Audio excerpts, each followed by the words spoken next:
Hello అండి, అందరికీ నమస్కారం. అందరికీ భోగి పండుగ శుభాకాంక్షలు అండి. ఈ గిఫ్ట్ ఎవరు ఇచ్చారంటే మా చెల్లి ఇచ్చిందండి. యోజన అనమాట మా చెల్లి పేరు. అంటే జీలక్క వాళ్ళ అమ్మాయి అనమాట. మన గృహప్రవేశం ఇప్పుడు మన ఊర్లో లేదండి, బెంగళూరులో ఉందన్నమాట. వచ్చేటప్పుడు తీసుకొచ్చినట్టుంది గిఫ్ట్.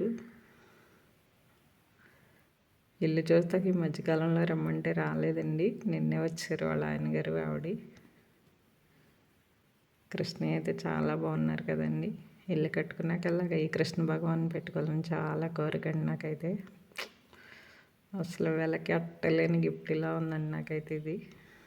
ఎంత బాగున్నారో చూడండి, చాలా బాగున్నారు. మన కొత్త ఇల్లు కట్టుకుని ఇలా పెట్టుకోవాలని చాలా కోరికండి. నా కోరిక నెరవేర్చేస్తుంది మా చెల్లి. ఇంక పిల్లలు ఇంకా లేవలేదండి.